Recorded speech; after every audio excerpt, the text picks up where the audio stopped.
Assalamualaikum warahmatullahi wabarakatuh. Selamat datang kembali di Dharma Budi Channel. Hari ini kita akan belajar tentang kalimat langsung dan kalimat tidak langsung dalam bahasa Inggris. Oke. Yang pertama kita butuh tahu istilah-istilah yang tersedia adalah ada yang namanya quoted speech atau disebut juga direct speech, disingkat kemudian nanti dengan D untuk menyatakan kalimat langsung. Disebut juga dengan quoted speech karena ada tanda centrang penanda seseorang mengucapkan sesuatu. Sebagai contoh, Peter said, I met him here last week. Di sini kita melihat ada tanda centrang. Ini yang disebut sebagai quoted, tanda petikan, ya.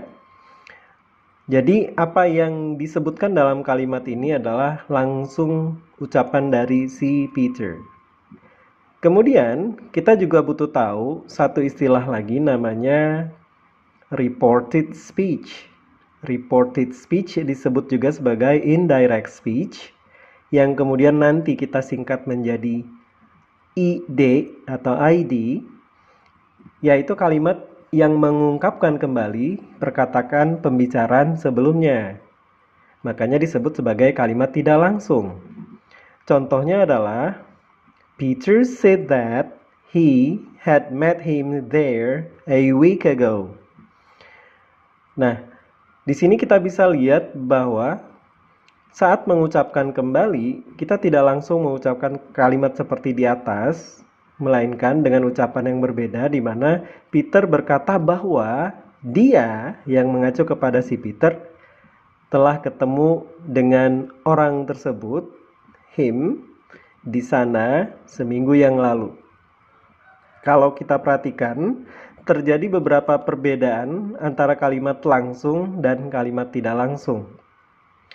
Dan pada pertemuan kita kali ini kita akan melihat apa-apa saja yang dibutuhkan ketika kita mengubah kalimat langsung menjadi kalimat tidak langsung. Nah, dari sini saja kita bisa melihat ada beberapa perubahan yang terjadi. Yang pertama, dari kalimat langsung menjadi kalimat tidak langsung terdapat penambahan kata-kata that yang artinya bahwa. Kemudian terjadi perubahan dari kata-kata I menjadi he. Lalu terjadi juga perubahan kata-kata met menjadi had met. Di sini yang awalnya dibilang sama si Peter di sini menjadi di sana pada kalimat tidak langsung, karena biasanya saat diucapkan kembali kalimat yang tidak langsung menyatakan tempat yang tidak lagi sama dengan di mana si pembicara pertama mengucapkannya. Begitu juga dengan keterangan waktu terjadi perbedaan. Oke. Maka sekarang kita akan lihat bagaimana cara mengubah kalimat langsung menjadi kalimat tidak langsung dengan secara runut karena banyak perbedaan sehingga diharapkan sedikit terjadi kesalahan. Oke. Nah, mari kita lihat di sini ada tinjauan-tinjauan dalam mengubah kalimat langsung direct menjadi kalimat tidak langsung indirect. Yang pertama, kita akan melihat penggunaan kata penanda atau clause marker. Oke, kita akan melihat nih, ini yang tadi, yang pertama ketemu. Oke. Jadi dalam menggunakan kata penanda, kita harus tahu dulu jenis kalimat di kalimat langsungnya, jenis kalimat di directnya apa. Lalu kita akan memakai kata penanda apa di indirectnya. Kalau kalimat di directnya adalah kalimat pernyataan, maka kata penanda yang digunakan adalah that. Kita udah lihat tadi pada contoh pertama bahwa si Peter melakukan sebuah pernyataan di sini. Saya ketemu dia minggu yang lalu. Maka di kalimat tidak langsungnya Peter berkata bahwa, nah menggunakan kata penanda that.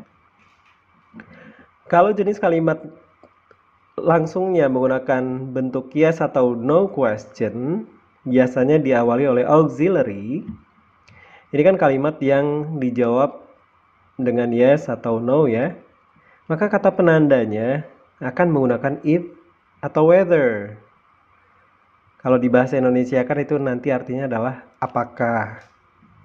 Tapi lalu disambung langsung dengan subjek nantinya. Kita akan berikan contoh setelah kita lengkapi dulu penjelasan dari kata penandanya, oke? Berikutnya ada juga WH question, what, where, when, how, why, yang seperti itu ya. Maka kata penandanya di kalimat tidak langsung juga menggunakan kata-kata WH question dengan syarat langsung disambung dengan subjek.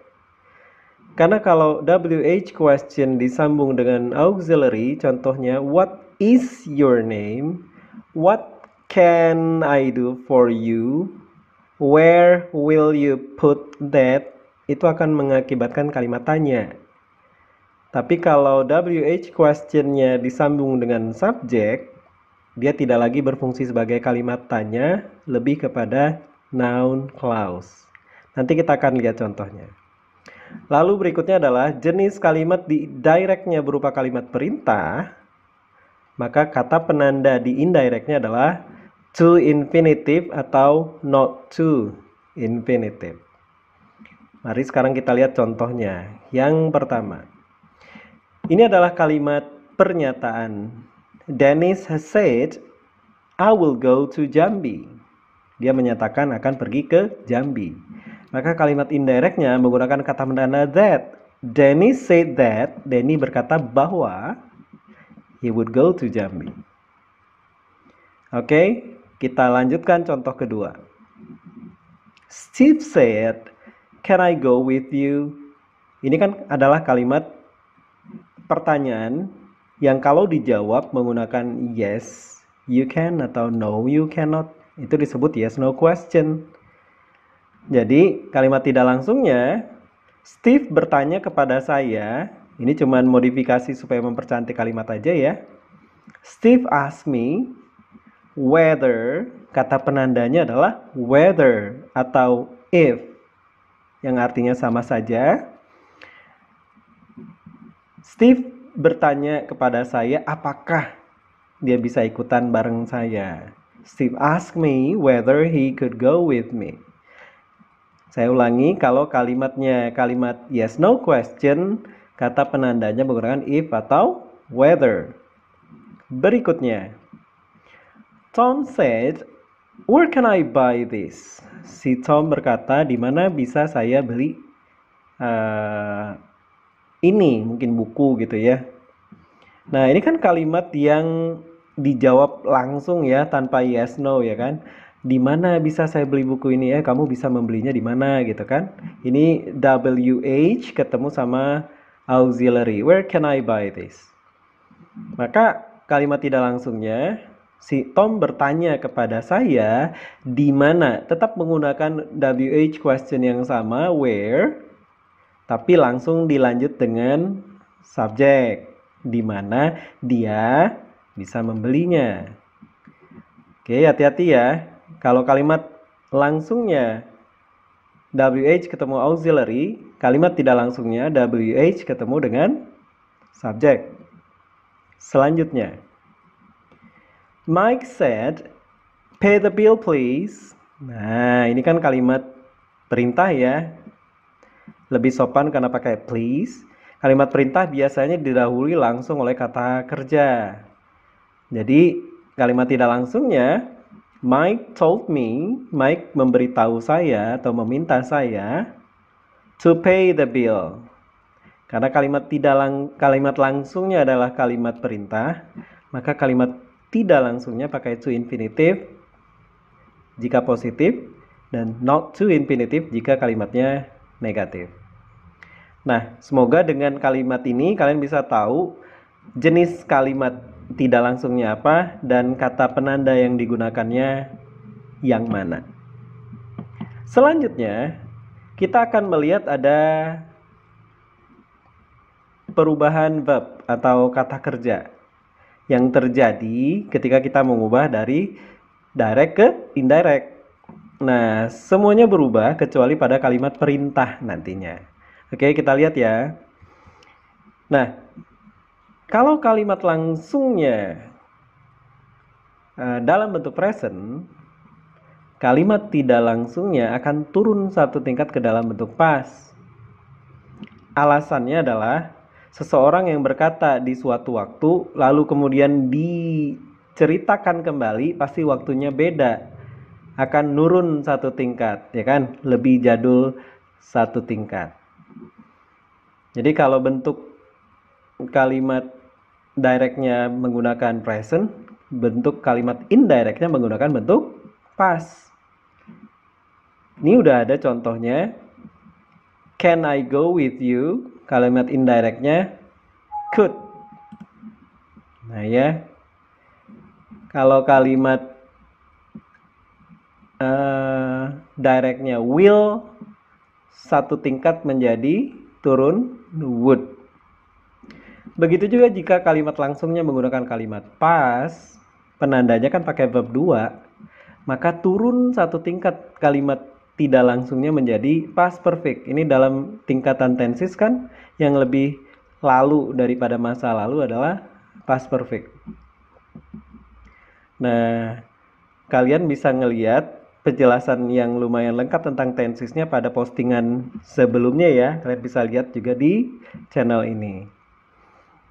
Tapi kalau kalimat langsungnya dalam bentuk past perfect nggak bisa turun lagi karena udah paling mentok dia dalam bentuk past perfect juga.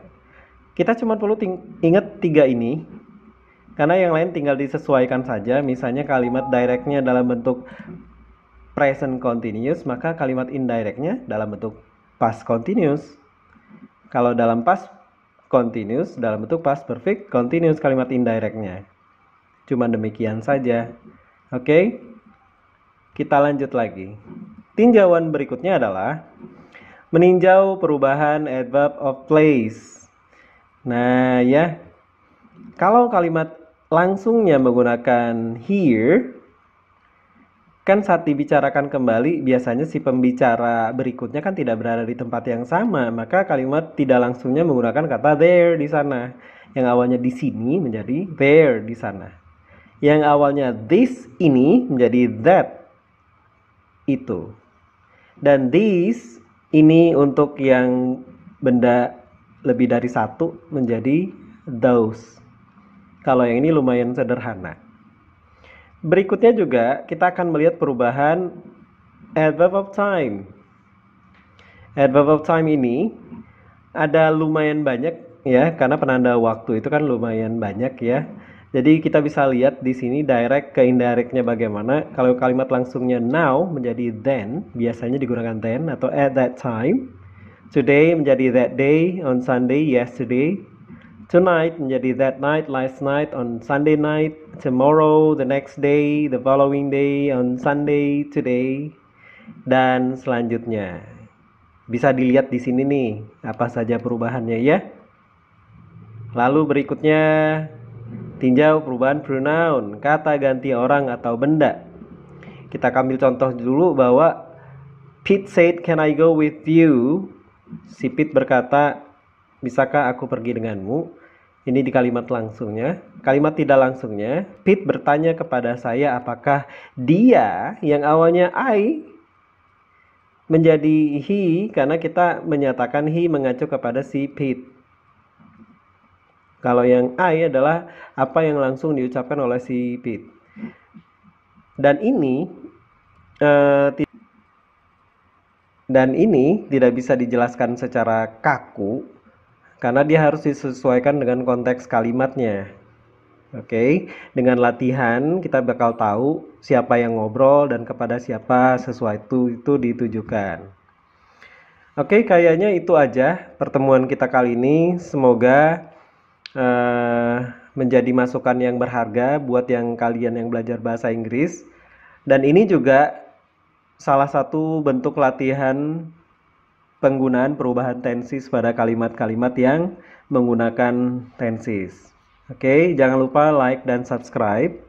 Semoga menjadi manfaat buat kita semua ya. Kita akhiri, subhanakallah wa bihamdika, asyhadu an la ilaha illa anta, astaghfiruka wa atubu ilaik. Assalamualaikum warahmatullahi wabarakatuh.